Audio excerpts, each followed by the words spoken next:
Hello, good morning. Welcome to Learnino. നമ്മൾ ഈ ഒരു വീഡിയോയിൽ യൂണിറ്റ് 5ന്റെ ഹൈലൈറ്റ്സ് ആണ് നോക്കാൻ പോകുന്നത്. ഓക്കെ, അപ്പോൾ യൂണിറ്റ് 5 ഏതാണ്? +1 കീം. യൂണിറ്റ് 5 ഏതാണ്? Motion of a system of particles and A rigid body. Okay, ഈ ഒരു യൂണിറ്റിന്റെ ഒരു ക്വിക്ക് റിവിഷൻ ആയിട്ട് നമുക്ക് ഈ ഒരു വീഡിയോ നോക്കാം. ഓക്കെ, ഫസ്റ്റ് നമ്മൾ നോക്കുന്നത് ഒരു റിജിഡ് ബോഡി എന്താണെന്നാണ് നോക്കുന്നത്. അപ്പോൾ ഒരു റിജിഡ് ബോഡി എന്ന് പറഞ്ഞാൽ എന്താണ്? അതിന്റെ ഒരു പെർഫെക്റ്റ്ലി ഒരു ഡെഫിനറ്റ് അല്ലെങ്കിൽ ഒരു അൺചേഞ്ചിങ് ഷേപ്പ് ഉണ്ടെങ്കിൽ നമുക്ക് ആ ഒരു ടൈപ്പ് ഓഫ് ബോഡിയെ നമുക്ക് എന്തെന്ന് പറയാം?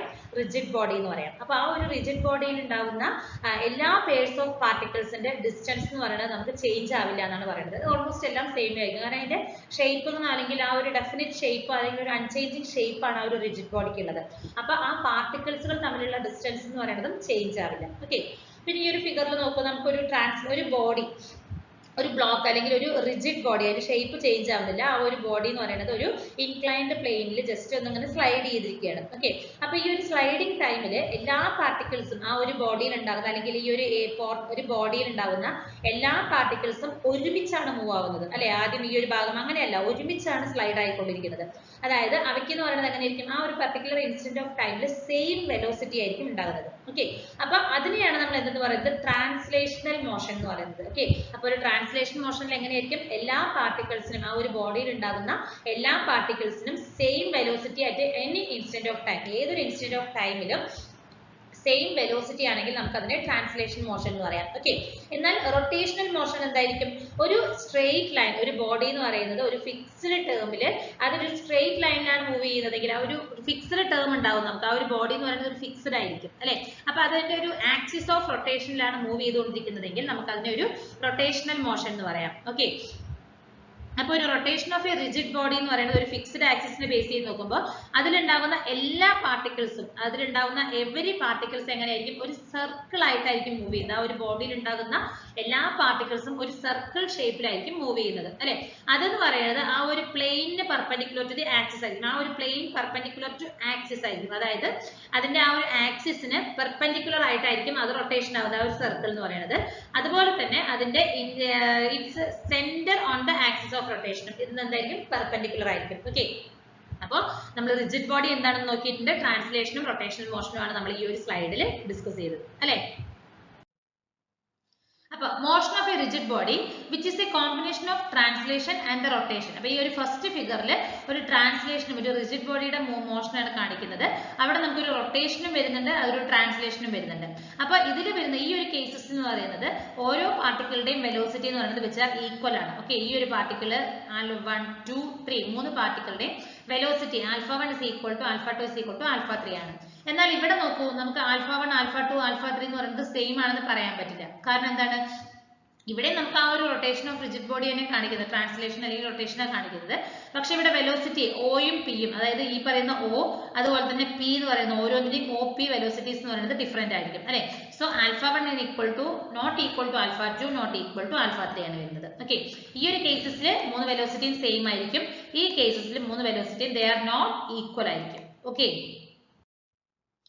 ഈ അടുത്തൊരു ടോപ്പിക് സെന്റർ ഓഫ് മാസ് എന്താണെന്നാണ് നമ്മൾ നോക്കുന്നത്. Okay, the centre of mass of a system of particle is the point where. അപ്പൊ സെന്റർ ഓഫ് മാസ് എന്ന് പറഞ്ഞാൽ എന്താണ്? ഒരു സിസ്റ്റത്തിന്റെ സെന്റർ ഓഫ് മാസ്, ഒരു പാർട്ടിക്കിളിലുള്ള ഒരു സിസ്റ്റത്തിന്റെ സെന്റർ ഓഫ് മാസ് എന്ന് പറഞ്ഞാൽ എന്തായിരിക്കും? All the mass of the system is concentrated. ആ സിസ്റ്റത്തിൽ ഉണ്ടാകുന്ന എല്ലാ സിസ്റ്റത്തിന്റെയും അല്ലെങ്കിൽ ആ ഒരു സിസ്റ്റത്തിൽ ഉണ്ടാകുന്ന എല്ലാ ഇതിന്റെയും മാസസ് എന്ന് പറയുന്നത് കോൺസെൻട്രേറ്റഡ് ആയിരിക്കും. അതുപോലെ തന്നെ എല്ലാ എക്സ്റ്റേണൽ ഫോഴ്സസും നമ്മൾ ഇതിൽ അപ്ലൈ ചെയ്യുന്നുണ്ടാവും. ഓക്കെ, ഈ ഒരു കേസസിലായിരിക്കും നമുക്ക് സെന്റർ ഓഫ് മാസസ് വരുന്നത്. അപ്പൊ അതിൽ നമ്മൾ ഓരോ കേസസിൽ നമ്മൾ നോക്കുകയാണ്, അല്ലെങ്കിൽ ഓരോ situation centre of mass of 2 particle system, രണ്ട് പാർട്ടിക്കിൾ ഉള്ള ഒരു സിസ്റ്റത്തിന്റെ സെന്റർ ഓഫ് മാസ് എന്താണെന്നാണ് നോക്കുന്നത്. ഓക്കെ, ഇപ്പൊ ഈ ഫിഗറിലാണ് നമ്മൾ പറയുന്നത് രണ്ട് മാസസ് ഉള്ള പാർട്ടിക്കിൾസ്, മാസ് 1 ഉള്ളത് m1 ആൻഡ് m2 എന്ന് പറയുന്നത്. അവർ തമ്മിലുള്ള ഡിസ്റ്റൻസ് എന്ന് പറയുന്നത് എന്താണ്? d ഡിസ്റ്റൻസിലാണ് അല്ലെ. രണ്ട് പാർട്ടിക്കിൾ തമ്മിലുള്ള ഡിസ്റ്റൻസ് എന്ന് പറയുന്നത് d ആണ്. ഓക്കെ, അപ്പൊ ആ ഒരു ഒറിജിൻ കോയിൻസൈഡ് വിത്ത് സെയിം. അപ്പൊ ഈ ഒരു ഒറിജിനിലാണ് ഈ പറയുന്ന centre of mass of first body നിൽക്കുന്നത്. ഓക്കെ, അപ്പൊ ഈ ഒരു സെന്റർ ഓഫ് മാസ് നമുക്ക് എങ്ങനെ കാൽക്കുലേറ്റ് ചെയ്യാമെന്നാണ് നോക്കുന്നത്. So xcm that is equal to position ആണ് നമുക്ക് വേണ്ടത് അല്ലെ. സെന്റർ ഓഫ് മാസിന്റെ പൊസിഷൻ ആണ് നമ്മൾ കാൽക്കുലേറ്റ് ചെയ്യാൻ പോകുന്നത്. അപ്പൊ xcm എന്ന് പറഞ്ഞാൽ ഈ ഒരു ഡിസ്റ്റൻസ്, അതല്ലെങ്കിൽ ഈ ഒരു ഡിസ്റ്റൻസ്. ഓക്കെ, അപ്പൊ xcm is equal to m2 by m1 plus m2 into d വരും. Okay, this is the position of the center of mass of these two particles. അപ്പോൾ xcm is equal to m2 by m1 plus m2 into d വരും. Okay, ഇപ്പോൾ in the given figure നമുക്ക് വേറൊരു ഫിഗറിൽ നമുക്ക് പറയുന്നത് the coordinate system has been shifted leftward. Okay, അപ്പോൾ ഈ ഒരു കോർഡിനേറ്റ് നോക്കൂ, കുറച്ച് മുമ്പത്തേൽ എങ്ങനെയായിരുന്നു M1 എന്ന് പറയുന്നത് എൻ്റെ ഈ ഒരു സെന്റർ പൊസിഷനിലാണ് ഇത് ഉണ്ടായിരുന്നത്. ഇപ്പൊ നമ്മൾ എന്താ ചെയ്തിരിക്കുന്നത്, ഈ കോർഡിനേറ്റ് കുറച്ചൊന്ന് നീക്കിയിട്ടുണ്ട്. ഓക്കെ, കുറച്ചൊന്ന് ഷിഫ്റ്റ് ചെയ്തിട്ടുണ്ട്. അതിനുശേഷം നമുക്ക് വരുന്ന സെന്റർ ഓഫ് മാസ് എന്താന്ന് നമുക്ക് നോക്കാം. അപ്പൊ XCM is equal to M1 x1 plus M2 x2 by M1 plus M2. Okay, അപ്പൊ M1 x1 എന്ന് പറഞ്ഞാൽ x1 ഡിസ്റ്റൻസിലാണ് എന്നെ M1 മൂവ് ചെയ്തിരിക്കുന്നത്, അതേപോലെ തന്നെ x2 ഡിസ്റ്റൻസിലാണ് M2 മൂവ് ആയിരിക്കുന്നത്. ഓക്കെ, അപ്പൊ നമുക്ക് ആ രണ്ട് ഡിസ്റ്റൻസ് ഇവിടെ മൾട്ടിപ്ലൈ ചെയ്യണം. So XCM is equal to M1 x1 plus M2 x2 by M1 plus M2 ആണ് വരുന്നത്. ഇനി നമ്മൾ ഒരു n പാർട്ടിക്കിൾസ് ഉള്ള സിസ്റ്റത്തിന്റെ സെന്റർ ഓഫ് മാസ് നോക്കുകയാണെങ്കിൽ അപ്പൊ M1 M2 M3 up to Mn എന്ന് പറയുന്നതാണ് മാസസ്. പൊസിഷൻ വെക്ടേഴ്സ് എന്ന് പറയുന്നത് R1 R2 R3 up to Rn ആണ്. അവയുടെ കോർഡിനേറ്റ് സിസ്റ്റം. അങ്ങനെയാണെങ്കിൽ നമുക്ക് ആ ഒരു position of the centre of mass നമുക്ക് എങ്ങനെ കാൽക്കുലേറ്റ് ചെയ്യാൻ നോക്കിയിട്ടുണ്ടെങ്കിൽ RCM is equal to M1 R1 plus M2 R2 plus up to Mn R1 divided by M1 plus M2 up to Mn വരും. Okay, അപ്പോൾ നമ്മൾ സമ്മേഷൻ ഫോമിൽ എഴുതുകയാണെങ്കിൽ summation I is equal to 1 to n mi ആണ് mi Ri divided by total number of mass, that is m ആണ്. Okay, m എന്ന് പറഞ്ഞാൽ എന്താണ്, total mass of the system ആണ്. ഓക്കെ, അപ്പോൾ ഇത് നമുക്കൊരു n നമ്പർ ഓഫ് പാർട്ടിക്കിൾസ് ഉള്ള സിസ്റ്റത്തിന്റെ സെന്റർ ഓഫ് മാസ് കാൽക്കുലേറ്റ് ചെയ്യാനുള്ളതാണ്.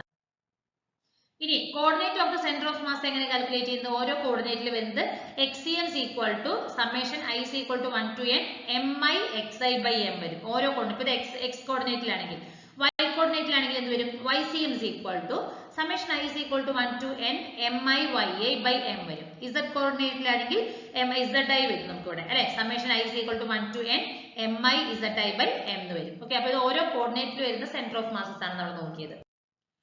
ഇനി അടുത്തത് centre of mass of rigid body, അതല്ലെങ്കിൽ ഒരു കണ്ടിന്യൂസ് ഡിസ്ട്രിബ്യൂഷൻ ഓഫ് മാസസ് ആണ് കാൽക്കുലേറ്റ് ചെയ്യാൻ പോകുന്നത്. Solid bodies contains so many particles that we can treat them as continuous distribution of matter. Okay, അപ്പോൾ ഒരു solid ബോഡിയിൽ നമുക്ക് ഒരുപാട് പാർട്ടിക്കിൾസ് വരുന്നുണ്ട് അല്ലെങ്കിൽ ആറ്റംസ് വരുന്നുണ്ട്. അപ്പോൾ നമുക്ക് അവയെ എന്ത് പറയാം, ഒരു കണ്ടിന്യൂസ് ഡിസ്ട്രിബ്യൂഷൻ ഓഫ് മാറ്റർ എന്നുള്ള രീതിയിൽ പറയാൻ പറ്റും. Okay, so the particles then become differential mass element dm. The sum becomes integral and the coordinates of the center of mass are given. അപ്പോൾ പാർട്ടിക്കിൾസ് എന്ന് പറയുന്നത് എന്തായിരിക്കും, ഒരു ഡിഫറൻഷ്യൽ മാസ് dm ആയിരിക്കും, dm എലമെന്റ് ആയിരിക്കും. സം എന്ന് പറയുന്നത് അതിന്റെ ഒരു ഇന്റഗ്രൽ ആയിട്ട് മാറും. അങ്ങനെയാണെങ്കിൽ നമുക്ക് ഒരു കോർഡിനേറ്റിന്റെ സെന്റർ ഓഫ് മാസ് എന്താന്ന് നോക്കൂ, XCM is equal to 1 by m integral xdm എന്ന് വരും. ഇന്റഗ്രൽ ആകുമെന്ന് നമ്മൾ പറഞ്ഞു അല്ലെ, അതായത് കോർഡിനേറ്റ് നമുക്ക് കാൽക്കുലേറ്റ് ചെയ്യുമ്പോൾ. അപ്പോൾ YCM എന്ന് പറയുമ്പോൾ 1 by m into integral ydm എന്ന് വരും. ZCM is equal to 1 by m into integral zdm. ഈ 1 by m എന്ന് പറയുന്നത് ഒരു കോൺസ്റ്റന്റ് ആണ്, അതുകൊണ്ടാണ് നമ്മൾ ഇന്റഗ്രലിന് പുറത്ത് നൽകിയിരിക്കുന്നത്. അപ്പോൾ ഓരോ കോർഡിനേറ്റിലും വരുന്നത് ഇങ്ങനെയാണ്. അപ്പോൾ the center of mass of a system of particles moves as if all the masses of the system was concentrated at the center of mass and all the external forces were applied on it. അപ്പോൾ ഇതാണ് നമ്മൾ ആ ഒരു centre of മാസിന്റെ രണ്ട് പോയിന്റുകൾ ആദ്യം തന്നെ പറഞ്ഞിരുന്നത് അല്ലെ. അതെന്താണ് പറഞ്ഞത്, അപ്പോൾ ആ ഒരു പാർട്ടിക്കിൾസ് എന്ന് പറയുമ്പോൾ അതിന്റെ എല്ലാ മാസസ് ഓഫ് ദ സിസ്റ്റം, ആ ഒരു സിസ്റ്റത്തിൽ ഉണ്ടാകുന്ന എല്ലാ മാസസും അതിന്റെ സെന്റർ ഓഫ് മാസസിൽ കോൺസെൻട്രേറ്റ് ചെയ്യുകയും അതേപോലെ തന്നെ ഓൾ ദ എക്സ്റ്റേണൽ ഫോഴ്സസ് എന്ന് പറയുന്നത് നമുക്ക് അതിൽ അപ്ലൈ ചെയ്യുകയും ചെയ്യുന്നുണ്ട്. അതാണ് ഞാൻ ഫസ്റ്റ് രണ്ട് പോയിന്റ് ആയിട്ട് ആദ്യം തന്നെ പറഞ്ഞിരുന്നത്. Okay, then the center of mass of the fragment of the projectile continues along the same parabolic path with it would be have followed if there were no explosion. അപ്പോൾ നമുക്ക് പ്രത്യേകിച്ച് explosion ഒന്നും തന്നെ ഇല്ലെങ്കിൽ എന്താണ്, അത് ആ ഒരു പാത്തിൽ തന്നെ ഫോളോ ചെയ്യുന്നു എന്നാണ് പറയുന്നത്. അപ്പൊ നോക്കൂ, ഒരു ആക്സിസ് എക്സ് ആക്സിസും വൈ ആക്സിസും ഉണ്ട്. അപ്പൊ നമ്മളിതിൽ ഒരു parabolic path of the projectile ആണ് നമ്മളിവിടെ കാണിച്ചിരിക്കുന്നത് അല്ലെ. അപ്പൊ ആ ഒരു മൂവ്മെന്റ് വന്ന എക്സ്പ്ലോഷൻ ഉണ്ടെങ്കിൽ x1 എന്ന് പറയുന്നത് ഈ ഒരു പൊസിഷനിലായിരിക്കും, അതില്ലെങ്കിൽ ജസ്റ്റ് ഫോളോ ചെയ്തുകൊണ്ടിരിക്കും, കറക്റ്റ് ആയിട്ടായിരിക്കും വരുന്നത്. So the path of the centre of mass of the fragment ആണ് നമുക്ക് ഇവിടെ ഈ ഒരു ഫിഗറിൽ ഈ ഒരു പോയിന്റിൽ നമുക്ക് കാണിച്ചിരിക്കുന്നത്. ഓക്കെ, അടുത്ത ടോപ്പിക് ആണ് linear momentum of a system of A particle. ഒരു സിസ്റ്റം ഓഫ് പാർട്ടിക്കിൾസിന്റെ ലീനിയർ മൊമെന്റം എന്താണെന്ന് നമുക്ക് നോക്കാം. For the system of n particles, P is equal to linear momentum P is equal to എന്താണ്, P1 plus P2 plus P3 up to Pn ആണ്. Okay, അപ്പോൾ MVCM is equal to ഇതാണ് നമ്മൾ കുറച്ച് മുമ്പ് ഡിറൈവ് ചെയ്ത equation. M1 V1 plus M2 V2 plus M3 V3 is equal to etc. Mn Vn ആണ്. അപ്പോൾ ന്യൂട്ടൺ സെക്കൻഡ് ലോ വെച്ച് നോക്കുകയാണെങ്കിൽ എന്താണ് linear momentum, that is dp by dt എന്ന് പറഞ്ഞാൽ എന്താണ്, m into dvcm by dt, that is equal to ഈ dvcm by dt എന്ന് പറഞ്ഞാൽ എന്താണ്, m acm ആണ്, that is equal to f external ആണ്. If force external is equal to 0 ആണെങ്കിൽ നമുക്ക് വരുന്ന ലീനിയർ മൊമെന്റം എന്ന് പറയുന്നത് dp by dt is equal to 0, that is p എന്ന് പറയുന്നത് ഒരു കോൺസ്റ്റന്റ് ആയിരിക്കും. എന്നാലാണ് നമുക്ക് ഡിഫറൻഷിയേറ്റ് ചെയ്യുമ്പോൾ നമുക്ക് ഈക്വൽ ടു 0 കിട്ടുള്ളൂ അല്ലെ. അപ്പൊ linear momentum of a system of particles എന്ന് പറയുന്നത് എന്തായിരിക്കും? It is A constant value ആണെന്നാണ് പറയുന്നത്. If the total external forces acting on the system എന്ന് പറയുന്നത് എന്തായിരിക്കും? 0. That is അതാണ് നമ്മൾ F external is equal to 0 എന്ന് പറയുന്നത്. So the center of mass moves with a constant velocity ആയിരിക്കും. Okay. For example പറയുകയാണ്, a heavy nucleus Ra split into lighter nucleus Rn and an alpha particle He. The cm of the system in uniform motion. Center of mass of the system എന്ന് പറയുന്നത് ഒരു uniform motion. ഈ ഒരു ഫിഗറിൽ നോക്കൂ, Ra എന്ന് പറയുന്ന ഒരു ഹെവി ന്യൂക്ലിയസ് പലതായിട്ട് സ്പ്ലിറ്റ് ചെയ്തിരിക്കുകയാണ്. സോ Rn ആയിട്ട് സ്പ്ലിറ്റ് ചെയ്തിട്ടുണ്ട്, അതുപോലെ തന്നെ ഒരു ആൽഫ പാർട്ടിക്കിൾ He ആയിട്ടും സ്പ്ലിറ്റ് ചെയ്തിട്ടുണ്ട്. അപ്പൊ സെന്റർ ഓഫ് മാസ് എന്ന് പറയുന്നത് ഒരു യൂണിഫോം മോഷനിലായിരിക്കും എന്നാണ് പറയുന്നത്. ഓക്കെ. സെക്കൻഡ് ഫിഗറിലാണ് the same splitting of the heavy nucleus Ra with the center of masses at rest. Okay, അപ്പോൾ center of masses in the same splitting ലാണെങ്കിൽ അതൊരു റെസ്റ്റിലായിരിക്കും. So the two particles fly back to back. അപ്പോൾ രണ്ട് പാർട്ടിക്കിൾസും fly back to ബാക്കിലേക്കായിരിക്കും തിരിച്ചു വരുന്നത്. Okay. അടുത്ത നമ്മൾ discuss ചെയ്യാൻ പോകുന്നത് ഏതാണ്? ആംഗുലാർ വെലോസിറ്റിയും അതുപോലെ തന്നെ അതിന്റെ റിലേഷൻ ലീനിയർ വെലോസിറ്റിയുമായിട്ട് ഒരു റിലേഷനുമാണ് ഡിസ്കസ് ചെയ്യാൻ പോകുന്നത്. ഓക്കെ.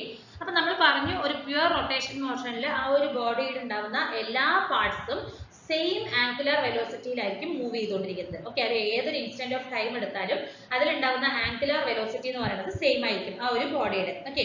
അപ്പൊ ഒരു റൊട്ടേഷൻ എന്ന് പറയുന്നത് ഒരു ഫിക്സ്ഡ് ആക്സിസിനെ ബേസ് ചെയ്തിട്ടാണ് റൊട്ടേഷൻ. അപ്പൊ അതിലുണ്ടാവുന്ന ആംഗുലാർ വെലോസിറ്റി എങ്ങനെയായിരിക്കും? ആ ഒരു ആക്സിസ് ഓഫ് റൊട്ടേഷനിലായിരിക്കും കിടക്കുന്നത്. ഓക്കെ. ആ ഒരു ആംഗുലാർ വെലോസിറ്റി എന്ന് പറയുന്നത് അതിന്റെ ആക്സിസ് ഓഫ് റൊട്ടേഷനിലായിരിക്കും. അപ്പൊ നമ്മൾ അവർ തമ്മിലൊരു റിലേഷൻ നോക്കുകയാണ്. ആ ഒരു ലീനിയർ വെലോസിറ്റി v അതുപോലെ തന്നെ ആംഗുലാർ വെലോസിറ്റി ഒമേഗയും തമ്മിലുള്ള ഒരു റിലേഷൻ നോക്കുകയാണെങ്കിൽ v is equal to omega into r എന്നുള്ളൊരു റിലേഷൻ ആണ് നമുക്ക് വരുന്നത്. ഓക്കെ. അടുത്തത് എന്താണ് ആംഗുലാർ ആക്സിലറേഷൻ എന്ന് പറഞ്ഞാൽ ആംഗുലാർ വെലോസിറ്റിയിൽ ഉണ്ടാകുന്ന ആ ഒരു റേറ്റ് ഓഫ് ടൈം ചേഞ്ച് ആണ്. It is a time rate of change of angular വെലോസിറ്റിനെ നമ്മൾ ആംഗുലാർ ആക്സിലറേഷൻ എന്ന് പറയുന്നത്. അതിന്റെ corresponding equation alpha is equal to d omega by d t ആണ്. ഓക്കെ. ഇപ്പൊ ഇക്വേഷൻസ് ഒക്കെ ഒന്ന് ജസ്റ്റ് ഒന്ന് മെമ്മറൈസ് ചെയ്ത് വെക്കുന്നത് നമുക്ക് യൂസ്ഫുൾ ആണ്. അടുത്തത് ടോർക്കും ആംഗുലാർ മൊമെന്റും എന്താന്ന് നോക്കാം. ടോർക്ക് എന്ന് പറഞ്ഞാൽ എന്താണ്? ഒരു ട്വിസ്റ്റിംഗ് എഫക്റ്റ് ആണ് അല്ലെ. ഒരു ഫോഴ്സിന്റെ ഒരു ട്വിസ്റ്റിംഗ് എഫക്റ്റിനെയാണ് നമ്മൾ ടോർക്ക് എന്ന് പറയുന്നത്. എന്നാൽ ആംഗുലാർ മൊമെന്റം എന്ന് പറഞ്ഞാൽ എന്താണ്? അതൊരു പ്രോഡക്റ്റ് ആണ്. മൊമെന്റ് ഓഫ് ഇനേർഷ്യയും അതുപോലെ തന്നെ ആംഗുലാർ വെലോസിറ്റിയും തമ്മിലുള്ള ഒരു പ്രോഡക്റ്റിനെയാണ് ആംഗുലാർ മൊമെന്റം എന്ന് പറയുന്നത്. എന്നാൽ ടോർക്ക് എന്ന് പറഞ്ഞാൽ ഫോഴ്സിന്റെ ഒരു ട്വിസ്റ്റിംഗ് എഫക്റ്റ് ആണ്. ഓക്കെ. അപ്പൊ ടോർക്ക് നമുക്ക് എങ്ങനെ ഡിറൈവ് ചെയ്യാം? Tau is equal to dl/dt എന്നുള്ള ഇക്വേഷൻ നമുക്ക് ഡിറൈവ് ചെയ്യാനായിട്ട് പറ്റും. അപ്പൊ ഇതിന്റെ ഒരു ഡെറിവേഷൻ നമുക്കൊരു ലെങ്തി ഡെറിവേഷൻ വരുന്നുണ്ട്. അത് നമ്മളൊരു പെർമനന്റ് ആയിട്ട് നമ്മൾ ഒരു ഫസ്റ്റ് ചെയ്തൊരു വീഡിയോ. ഓക്കെ.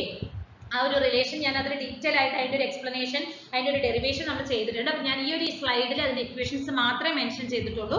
കാരണം നമ്മൾ വീണ്ടും ആ ഒരു ഡെറിവേഷൻസ് ഒക്കെ ഫോളോ ചെയ്യുകയാണെങ്കിൽ ഈ ഒരു വീഡിയോ എന്ന് പറയുന്നത് ഒരു ലെങ്തി വീഡിയോ ആകും. ഓക്കെ. ഇപ്പൊ തന്നെ നമുക്ക് ഏകദേശം ഒരു 1 hour നിയർലി 1 hour വരുന്നുണ്ട്. സപ്പോസ് നമ്മൾ ആ ഒരു ഡെറിവേഷൻ ഒക്കെ ഇൻക്ലൂഡ് ആയിട്ടുണ്ടെങ്കിൽ ചിലപ്പോൾ 2 hours വരും. ഓക്കെ. അപ്പൊ നമ്മൾ എന്ത് ചെയ്യണം എന്ന് പറഞ്ഞാൽ ആ കോഴ്സിൽ കയറിയിട്ട് നമുക്ക് ആ ഒരു +1 5th യൂണിറ്റിൽ നമ്മൾ ആ ഒരു ഡീറ്റെയിൽ ആയിട്ട് നമ്മൾ അതിന്റെ ഡെറിവേഷൻ സോൾവ് ചെയ്തിട്ടുണ്ട്. ഓക്കെ. അപ്പൊ നമുക്ക് ഒരു ടൗവിനൊരു ഇക്വേഷൻ dl/dt ആണ് അല്ലെ. അപ്പൊ അതിൽ നിന്ന് നമുക്ക് മനസ്സിലാക്കാൻ എന്താ പറയുന്നത്? ടോട്ടൽ ടോർക്ക് എന്ന് പറയുന്നത് അതിന്റെ angular momentum change in angular momentum divided by the change in time. അതായത് tau is equal to dl/dt എന്നുള്ള ഇക്വേഷൻ ആണ് വരുന്നത്. ഓക്കെ. അപ്പോൾ ഒരു പാർട്ടിക്കിളിന്റെ ടോർക്ക് എന്ന് പറയുന്നത് അത് എന്തിന് ഈക്വൽ ആണ്? To the time rate of change of its angular momentum. Time rate of change of its angular മൊമെന്റത്തിന് അതിന്റെ ടോർക്ക്, ഒരു പാർട്ടിക്കിളിന്റെ ടോർക്ക് എന്ന് പറയുന്നത് ഈക്വൽ ആണ്. ഓക്കെ. ഇതാണ് ടോർക്കും ആംഗുലാർ മൊമെന്റും. ജസ്റ്റ് ഒന്ന് ബേസിക് പറഞ്ഞെന്ന് മാത്രമേ ഉള്ളൂ. ഓക്കെ. ഇനി നമുക്കൊരു റിജിഡ് ബോഡിയുടെ ഇക്വിലിബ്രിയം എന്താണെന്ന് നോക്കാം. ഓക്കെ. ഇപ്പൊ ഒരു ബോഡി എന്ന് പറയുന്നത് ഒരു റെസ്റ്റിലോ അതല്ലെങ്കിൽ ഒരു കോൺസ്റ്റന്റ് വെലോസിറ്റിയിലോ മൂവ് ചെയ്യുകയാണ് ഒരു പർട്ടിക്കുലർ ഡയറക്ഷനിൽ. അത് ഒന്നില്ലെങ്കിൽ ഒരു പർട്ടിക്കുലർ ഡയറക്ഷനിൽ കോൺസ്റ്റന്റ് വെലോസിറ്റിയിൽ മൂവ് ചെയ്യുക, അതല്ലെങ്കിൽ ഒരു റെസ്റ്റിലാണെന്ന് പറയുകയാണെങ്കിൽ അപ്പൊ നമുക്ക് പറയാം ആ ഒരു ബോഡി എന്ന് പറയുന്നത് it is in translational equilibrium ആണെന്ന് പറയാം. ഓക്കെ. എങ്ങനെയാണ്? Either it moves in a constant velocity, അതല്ലെങ്കിൽ ആ ഒരു ബോഡി റെസ്റ്റിലാണെങ്കിൽ നമുക്ക് എന്ത് പറയാം? ട്രാൻസ്ലേഷണൽ ഇക്വിലിബ്രിയം ആണെന്ന് പറയാം. ഓക്കെ. അപ്പൊ ഒരു ബോഡി നമ്മൾ ട്രാൻസ്ലേഷണൽ ഇക്വിലിബ്രിയം ആണെന്ന് പറയുകയാണെങ്കിൽ അതിലുണ്ടാകുന്ന എല്ലാ ഫോഴ്സസുകളുടെയും വെക്റ്റർ സം, ആ ഒരു ബോഡിയിലേക്ക് ആക്ട് ചെയ്യുന്ന എല്ലാ എക്സ്റ്റേണൽ ഫോഴ്സസുകളുടെയും വെക്റ്റർ സം എന്ന് പറയുന്നത് വിച്ച് ഇസ് ഈക്വൽ ടു 0 ആയിരിക്കും. ഓക്കെ. 0 എന്നാണ് നമുക്ക് വരുന്നത്. സോ അപ്പൊ ട്രാൻസ്ലേഷണൽ ഇക്വിലിബ്രിയത്തിൽ എങ്ങനെയാണ്? F എന്ന് പറയുന്നത് 0 ആയിരിക്കും. അതായത് എല്ലാ ആക്ട് ചെയ്യുന്ന എല്ലാ എക്സ്റ്റേണൽ ഫോഴ്സസും വിച്ച് ഇസ് ഈക്വൽ ടു 0 ആണ്. സോ അപ്പൊ F ഇസ് ഈക്വൽ ടു നമുക്ക് എന്ത് എഴുതാം? dp/dt ആണ്, വിച്ച് ഇസ് ഈക്വൽ ടു 0 ആണ്. p എന്ന് പറയുന്നത് ഒരു കോൺസ്റ്റന്റ് ആയിരിക്കും. കാരണം differentiation of p is equal to 0 ആവണമെങ്കിൽ p should be a constant value ആണ്. p എന്ന് പറഞ്ഞാൽ എന്താണ്? It is the linear momentum of the body ആണ്. Okay. ഇപ്പോൾ ഒരു ബോഡി എന്ന് പറയുന്നത് ഒരു കോൺസ്റ്റന്റ് ആംഗുലാർ വെലോസിറ്റിയിലാണ് റൊട്ടേറ്റ് ചെയ്യുന്നതെങ്കിൽ നമുക്ക് പറയാം ആ ബോഡി എന്ന് പറയുന്നത് it is in the rotational ഇക്വിലിബ്രിയത്തിലാണെന്ന് പറയാം. ഓക്കെ, അപ്പോൾ ഒരു ആംഗുലാർ വെലോസിറ്റി കോൺസ്റ്റന്റ് ആയിട്ടാണ് ഒരു ബോഡി റൊട്ടേറ്റ് ചെയ്യുന്നതെങ്കിൽ അവിടെ ഉണ്ടാകുന്ന അതിനെ നമുക്ക് എന്ത് പറയാം? It is in rotational equilibrium എന്ന് പറയാം. അപ്പോൾ അവിടെ വരുന്ന total torque is equal to 0 ആയിരിക്കും. അപ്പോൾ tau net is equal to, നമുക്ക് ഇവിടെ നെറ്റ് ഫോഴ്സ് ആയിരുന്നു, ഇവിടെ എങ്ങനെയാണ്? നെറ്റ് ടോർക്ക് ആണ്. ഓക്കെ, അപ്പൊ dl/dt is equal to 0 ആണ് നമുക്ക് വരുന്നത്. ടൗ എന്ന് പറഞ്ഞാൽ എന്താണ്? dl/dt. നമ്മൾ തൊട്ട് പ്രീവിയസ് സ്ലൈഡിൽ ആംഗുലാർ മൊമെന്റും അതുപോലെ തന്നെ ലീനിയർ തമ്മിലുള്ള relation tau is equal to dl/dt നമ്മൾ പറഞ്ഞിട്ടുണ്ടായിരുന്നു അല്ലേ? അപ്പോൾ tau net is equal to dl/dt ആണ്. അപ്പോൾ ആ ഒരു ഡിഫറൻസിയേഷൻ നമുക്ക് 0 ആവണമെങ്കിൽ the value of L should be a constant. Okay, ഇതാണ് നമുക്ക് ആ ഒരു രണ്ട് ഇക്വിലിബ്രിയം ആണ് മെയിൻ ആയിട്ട് വരുന്നത്. Translational equilibrium, then next one is the rotational equilibrium ആണ്. Okay, ഇനി നമുക്ക് പ്രിൻസിപ്പിൾ ഓഫ് മൊമെന്റ്സ് നോക്കാം. എന്താണെന്ന് പറഞ്ഞാൽ when algebraic sum of the moments of all forces acting on the body about a fixed point is 0. Okay, ഒരു fixed പോയിന്റിൽ act ചെയ്യുന്ന എല്ലാ ഫോഴ്സസുകളുടെയും ആൽജിബ്രിക് സം ഓഫ് മൊമെന്റ്സ് എന്ന് പറയുന്നത് എന്തായിരിക്കും? നമുക്ക് ഒരു 0 ആയിരിക്കും. അതായത് ആ ഒരു ബോഡി എന്ന് പറയുന്നത് ഒരു റൊട്ടേഷണൽ ഇക്വിലിബ്രിയത്തിലാണെങ്കിൽ ആ ഒരു പർട്ടിക്കുലർ ഫിക്സ്ഡ് പോയിന്റിൽ ആക്ട് ചെയ്യുന്ന എല്ലാ ഫോഴ്സസുകളുടെയും sum algebraic sum of the moments എന്ന് പറയുന്നത് നമുക്ക് എന്തായിരിക്കും? ഒരു 0 ആയിരിക്കും. ഓക്കെ, ഇതിനെയാണ് നമ്മൾ പ്രിൻസിപ്പിൾ ഓഫ് മൊമെന്റ്സ് എന്ന് പറയുന്നത്. ഓക്കെ, പ്രിൻസിപ്പിൾ ഓഫ് മൊമെന്റ്സ് എന്ന് പറയുന്നത്. അടുത്തത് സെന്റർ ഓഫ് ഗ്രാവിറ്റി എന്താണെന്ന് നോക്കാം. ഒരു പോയിന്റ് അവിടെ നമുക്ക് ആ ഒരു ബോഡിയുടെ വെയിറ്റ് എന്ന് പറയുന്നത് ആക്ട്, അതുപോലെ തന്നെ total gravitational torque of the body, torque on the body എന്ന് പറയുന്നതിനെയാണ് നമുക്ക് സെന്റർ ഓഫ് ഗ്രാവിറ്റി എന്ന് പറയുന്നത്. Okay, A point where the weight of the body acts and the total gravitational torque on the body is 0 ആയിരിക്കും. Okay, അപ്പോൾ ഒരു പോയിന്റിൽ ആ ഒരു ബോഡിക്ക് വെയിറ്റ് ഉണ്ടാകും, പക്ഷെ അവിടെ ഉണ്ടാകുന്ന ടോട്ടൽ ഗ്രാവിറ്റേഷണൽ ടോർക്ക്, ആ ഒരു ബോഡിയിൽ ഉണ്ടാകുന്ന ടോട്ടൽ ഗ്രാവിറ്റേഷണൽ ടോർക്ക് എന്ന് പറയുന്നത് 0 ആണെങ്കിൽ നമുക്ക് അതിനെ സെന്റർ ഓഫ് ഗ്രാവിറ്റി എന്ന് പറയാം. ഓക്കെ, അടുത്തൊരു ടേം ആണ് മൊമെന്റ് ഓഫ് ഇനേർഷ്യ എന്ന് പറയുന്നത്. ഇതെന്ന് പറയുന്നത് എന്താണ്? ഒരു analogue mass of a rotational motion ആണ്. ഒരു റൊട്ടേഷണൽ മോഷന്റെ ഒരു അനലോഗ് മാസ് ആണെന്ന് നമുക്ക് പറയാം. ഓക്കെ, അപ്പൊ ഈ ഒരു ഫിസിക്കൽ ക്വാണ്ടിറ്റി നമ്മൾ മെഷർ ചെയ്യുന്നത് ഇനേർഷ്യ, ആ ഒരു rotational മോഷന്റെ ഇനേർഷ്യയാണ്. Okay,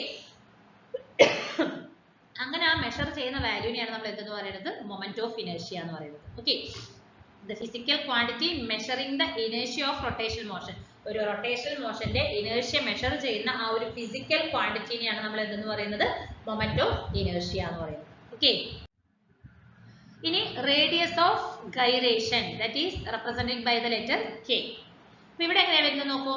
the distance from the axis of rotation at which, ഒരു ആക്സിസ് ഓഫ് റൊട്ടേഷനിൽ നിന്നും വരുന്ന distance, if whole mass of the body is supposed to be concentrated, ആ ഒരു ബോഡിയുടെ ഫുൾ മാസ് നമുക്കതൊരു കോൺസെൻട്രേറ്റഡ് ആക്കിയിരിക്കുകയാണ്, നമ്മൾ ഒരു പർട്ടിക്കുലർ പോയിന്റിലേക്ക് എടുത്തിരിക്കുകയാണ്. അപ്പൊ അവിടെ ഉണ്ടാകുന്ന ആ ഒരു മൊമെന്റ് ഓഫ് ഇനേർഷ്യ എന്ന് പറയുന്നത് അതിന്റെ ആക്ച്വൽ ഡിസ്ട്രിബ്യൂഷൻ ഓഫ് ദ മാസിന് ഈക്വൽ ആയിരിക്കും. ഓക്കെ, ആ ഒരു മൊമെന്റ് ഓഫ് ഇനേർഷ്യ എന്ന് പറയുന്നത് എന്തായിരിക്കും? ആ ഒരു മാസ് ഓഫ് ദ ബോഡി നമ്മൾ ആക്ച്വൽ ഡിസ്ട്രിബ്യൂഷൻ എങ്ങനെയാണോ വന്നിരിക്കുന്നത് അതിന് ഈക്വൽ ആയിരിക്കും. അതാണ് റേഡിയസ് ഓഫ് ഗൈറേഷൻ എന്ന് പറയുന്നത്. ഓക്കെ, അപ്പൊ അതിന്റെ ഒരു ഇക്വേഷൻ നോക്കൂ. k is equal to square root of r1 plus r2 plus up to rn by eta. Okay, അപ്പൊ മൊമെന്റ് ഓഫ് ഇനേർഷ്യയുടെ നമുക്ക് ആ ഒരു ടേംസ് ഓഫ് റേഡിയസ് ഗൈറേഷൻ നമുക്ക് എഴുതുകയാണെങ്കിൽ i is equal to mk² എന്നാണ് വരുന്നത്. ഓക്കെ, ഈ ഇക്വേഷൻസ് ഒക്കെ ഒന്ന് മനസ്സിലാക്കി വെക്കുക.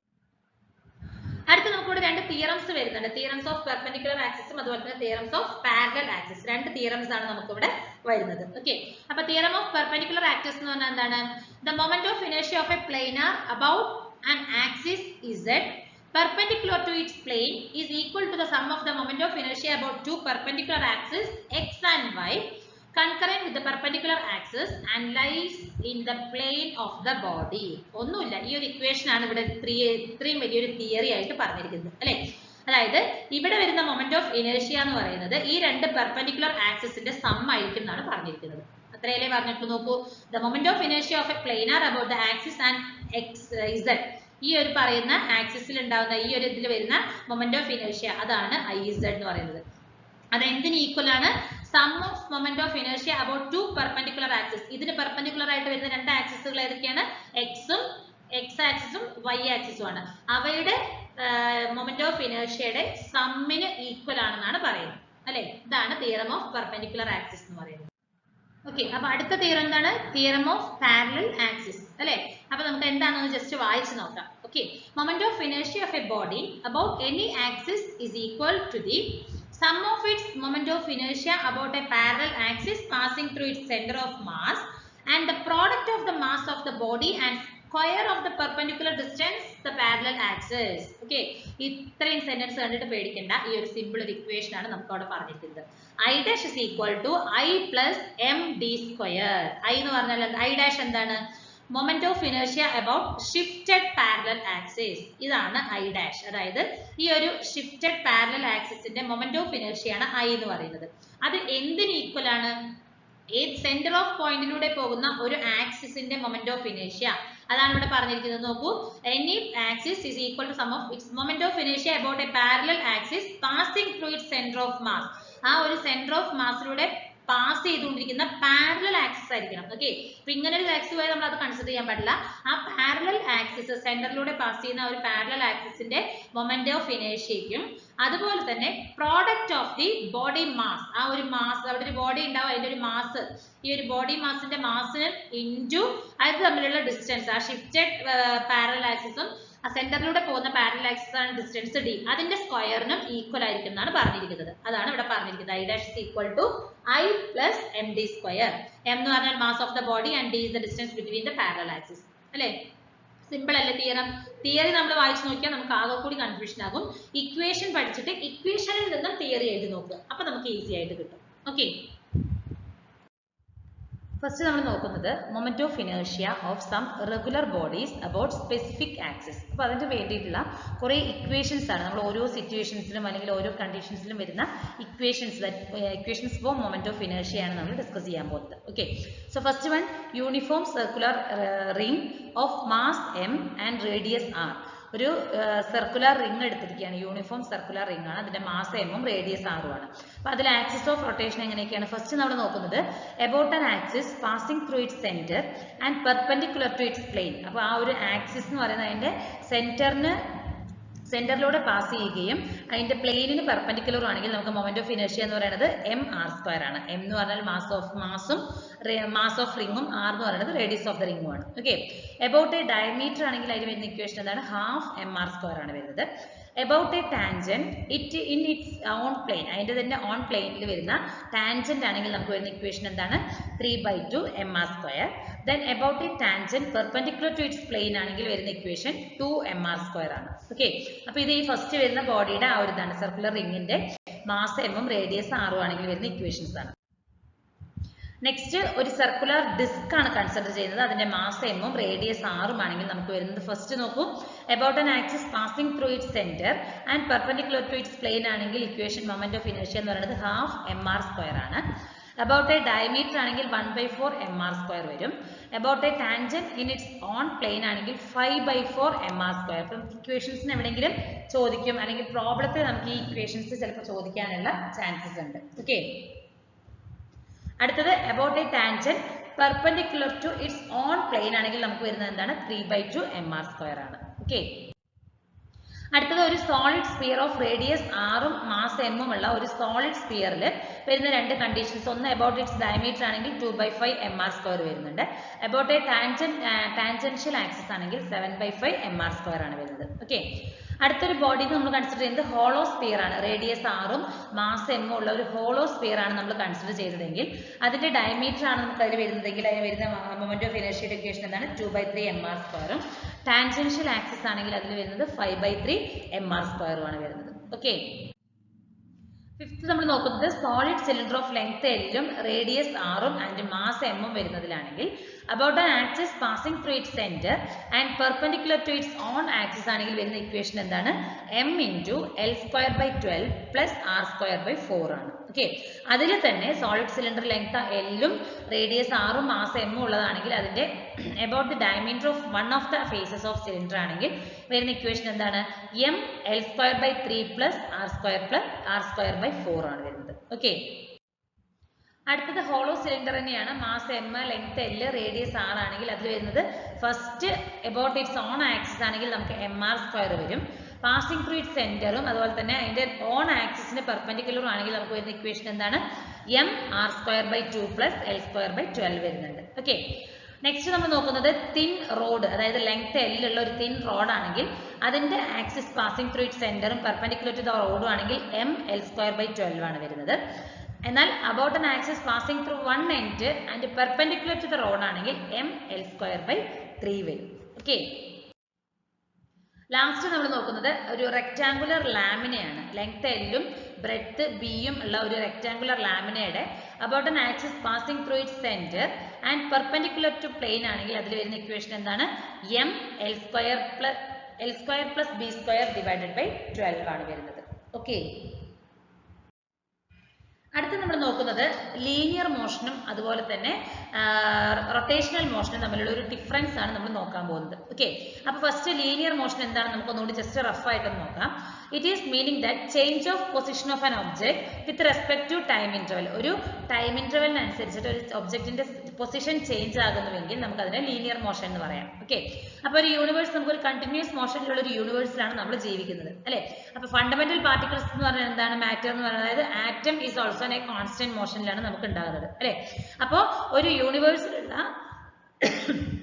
എല്ലാ ഫിസിക്കൽ പ്രോസസ്സുകളും നമുക്ക് നടക്കുന്നത് എങ്ങനെയാണ്, ഒരു ടൈപ്പ് ഓഫ് മോഷൻ ആയിട്ടാണ് നമുക്ക് നടക്കുന്നത് അല്ലെ. നമ്മുടെ ചുറ്റുപാട് നോക്കുകയാണെങ്കിൽ തന്നെ നമുക്ക് മോഷൻസ് കണ്ടിന്യൂസ് ആയിട്ട് നമുക്ക് കണ്ടുകൊണ്ടാണ് ഇരിക്കുന്നത്.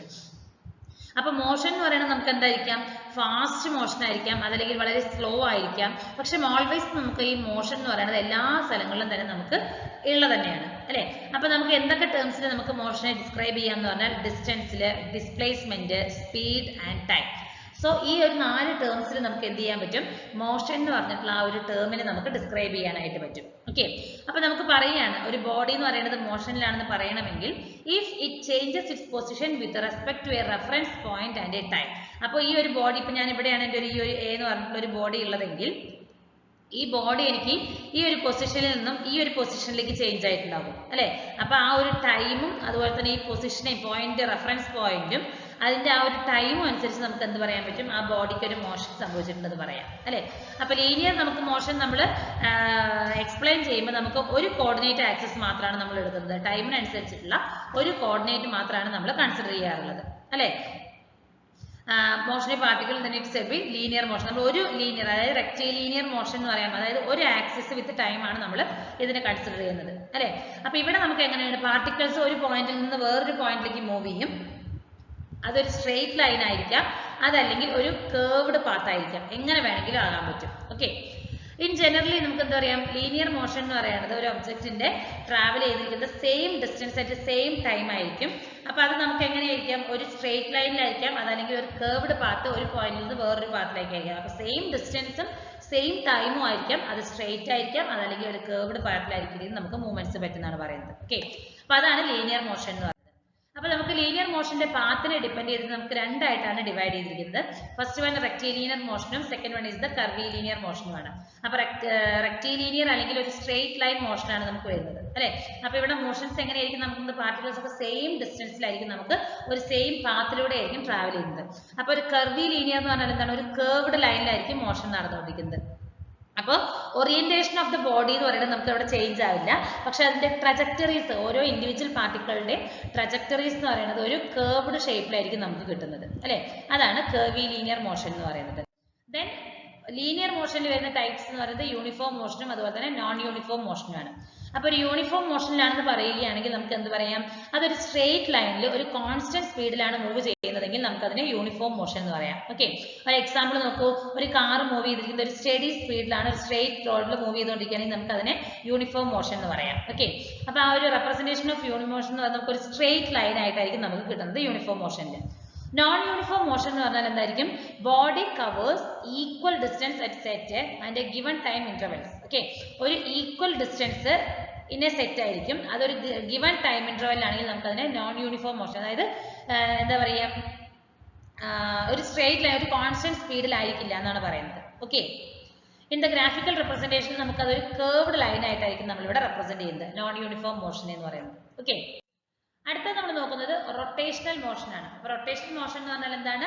ഒരു ഒബ്ജക്റ്റ് ഒരു സർക്കുലർ പാത്തിൽ മോഷൻ ആണ്, മൂവ്മെന്റ്സ് ആണ് ഒരു ബോഡി മൂവ് ചെയ്യുന്നതെങ്കിൽ നമുക്ക് അതിനെ റൊട്ടേഷണൽ മോഷൻ എന്ന് പറയാം. ഓക്കെ, ഒരു ഫിക്സ്ഡ് ഓർബിറ്റിൽ ഉണ്ടാകുന്ന ഒരു സർക്കുലർ പാത്തിലൂടെയാണ് ആ ബോഡി മൂവ് ചെയ്യുന്നതെങ്കിൽ നമുക്ക് അതിനെ റൊട്ടേഷണൽ മോഷൻ എന്ന് പറയാം. ഓക്കെ, അപ്പോൾ ഒരു dynamics for the rotational motion എന്ന് പറയുന്നത് കംപ്ലീറ്റ്ലി ഒരു അനലോഗ്സ് ടു ലീനിയർ അല്ലെങ്കിൽ ഒരു ട്രാൻസ്ലേഷണൽ ഡൈനാമിക്സ് ആയിരിക്കും. ഓക്കെ, അപ്പോൾ നമുക്ക് ഈ ഒരു ഒരുപാട് ഇക്വേഷൻസ്, മെക്കാനിക്സിലുള്ള ഒരുപാട് ഇക്വേഷൻസ് ഒക്കെ നമ്മൾ ഈ ഒരു റൊട്ടേറ്റിംഗ് ഒബ്ജക്ട്സ് എന്ന് പറയുന്നത് സിമിലർ ആയിട്ടായിരിക്കും നമുക്ക് വരുന്നത്. ഓക്കെ, അപ്പോൾ ആ ഒരു motion for the equations similar equations ആയിരിക്കും നമുക്ക് ഈ പറയുന്ന മെക്കാനിക്സിൽ വരുന്നതും അത് ഈ പറയുന്ന മോഷൻസിനെ റൊട്ടേഷണൽ മോഷനിൽ വരുന്നത്. ഓക്കെ, ഇനി അവർ തമ്മിലുള്ള മെയിൻ ഇക്വേഷൻസിൽ വരുന്ന ഡിഫറൻസ് ആണ് നമ്മൾ നോക്കുന്നത്.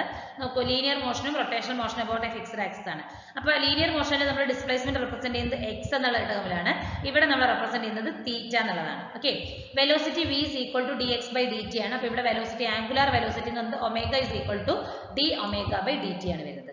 Then acceleration a is equal to dv by dt. Here angular acceleration alpha is equal to d omega by dt ആണ് വരുന്നത്. Then mass m ആണ്, ഇവിടെ മൊമെന്റ് ഓഫ് ഇനേർഷ്യ എന്ന് പറയുന്നത് I എന്നുള്ള ടേമിലാണ് റെപ്രസെന്റ് ചെയ്യുന്നത്. അപ്പോൾ force is equal to F is equal to ma ആണ്, ഇവിടെ ടോർക്ക് ആണ് വരുന്നത്, tau is equal to I into alpha എന്നാണ് വരുന്നത്. Then work W is equal to Fs ആണ്, ഇവിടെ work W is equal to tau into d theta ആണ് വരുന്നത്. Then kinetic energy K is equal to half mv square അല്ലെങ്കിൽ mv square by 2. Here IW square by 2 ആണ് വരുന്നത്. Then power P is equal to F into V, ഇവിടെ power P is equal to tau into omega എന്ന് വരും. Then linear momentum P is equal to mv. Here angular momentum L is equal to I omega എന്നാണ് വരുന്നത്.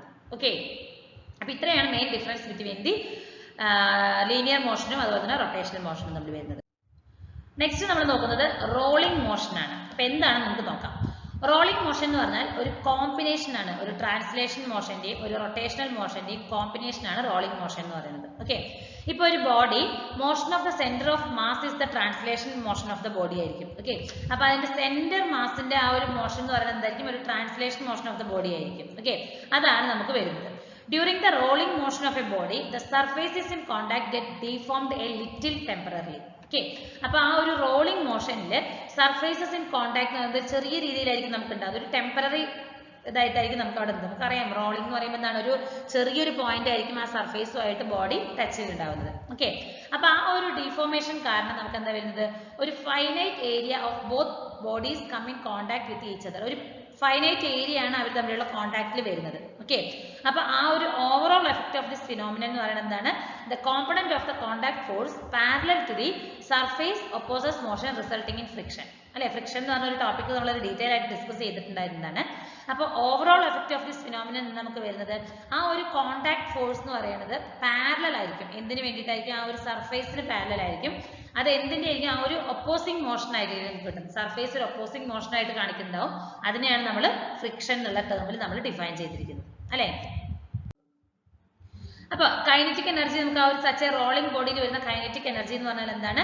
ആ ഒരു translation മോഷന്റെയും rotational മോഷന്റെയും some ആയിരിക്കും. Kinetic എനർജികളുടെ സമ്മിന് equivalent ആയിരിക്കും total ആയിട്ട് വരുന്ന ആ ഒരു റോളിംഗ് ബോഡിയുടെ കൈനറ്റിക് എനർജി എന്ന് പറയുന്നത്. സോ നോക്കൂ, K is equal to half m v square cm plus half I omega square. അപ്പോൾ ഇതെന്ന് പറയുന്നത് നമ്മുടെ ലീനിയർ ലീനിയർ മോഷന്റെയും ഇതെന്ന് പറയുന്നത് എന്താണ്? I omega square എന്ന് പറയുന്നത് എന്തിന്റെ ആയിരിക്കും? റൊട്ടേഷണൽ മോഷന്റെ ആയിരിക്കും. ഇത് രണ്ട് ഇക്വേഷൻ നമ്മൾ നോക്കിയതാണ് അല്ലെ. m എന്ന് പറഞ്ഞാൽ മാസ് ഓഫ് ദ ബോഡിയാണ്, vc എന്ന് പറയുന്നത് ട്രാൻസ്ലേഷൻ വെലോസിറ്റി ആണ്, I is the moment of inertia and omega is the angular velocity of the rolling body ആണ്. ഓക്കെ, ഓക്കെ, ഇവിടെ നമ്മൾ ഒരു കമ്പാരിസൺ ആണ് നടത്തുന്നത്. ചില ഫിസിക്കൽ ക്വാണ്ടിറ്റീസ് ഉണ്ട്, ആക്സിലറേഷൻ, വെലോസിറ്റി, ആ ഒരു ടൈം, അതൊക്കെ പ്യുവർ റോളിംഗിൽ എങ്ങനെയാണ് വരുന്നത്, അതുപോലെ തന്നെ പ്യുവർ സ്ലൈഡിംഗിൽ എങ്ങനെയൊക്കെയാണ് വരുന്നതെന്നാണ് നോക്കുന്നത്. ആക്സിലറേഷൻ എങ്ങനെ വരുന്നത്? ജി പ്യുവർ റോളിംഗിൽ g sine theta by 1 plus k square by r square ആണ്. എന്നാൽ പ്യുവർ റോളിംഗിൽ ജി സൈൻ തീറ്റ ആണ് വരുന്നത്. Okay, in terms of velocity എന്ന് പറയുമ്പോൾ നമുക്ക് എങ്ങനെ വരുന്നത്? Square root of 2gh by 1 plus k square by r square ആണ് കിട്ടുന്നത്. എന്നാൽ ഇവിടെ നമുക്ക് സ്ക്വയർ റൂട്ട് ഓഫ് 2gh ആണ് വരുന്നത്. Then time taken to cover the distance s where k is the radius of the gyration. അപ്പോൾ നമുക്ക് ആ ഒരു k എന്നുള്ളൊരു വാല്യൂ നമ്മൾ പഠിച്ചിട്ടുണ്ട്, ഗൈറേഷൻ എന്താണെന്നുള്ളത് അല്ലെ.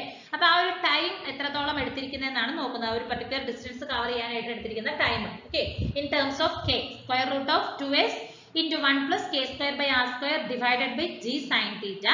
അതെന്ന് പറയുന്നത് പ്യുവർ റോളിംഗിലാണ്.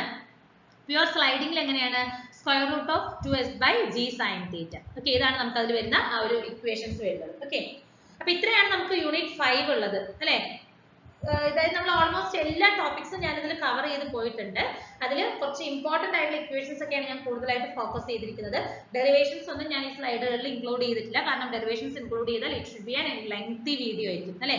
ഇപ്പൊ തന്നെ നമുക്ക് ഏകദേശം 35 മിനിറ്റോളം വന്നിട്ടുണ്ട്. അപ്പൊ ഡെറിവേഷൻസ് ഒക്കെ ഇൻക്ലൂഡ് ചെയ്തിട്ട് ചിലപ്പോൾ 1 hourൽ കൂടുതലാകും. ഓക്കെ, അപ്പൊ അതൊക്കെ നമ്മുടെ ആ ഒരു മെയിൻ വീഡിയോസിൽ പോയിട്ട് പഠിച്ച് ഡെറിവേഷൻസ് ഒക്കെ മനസ്സിലാക്കണം.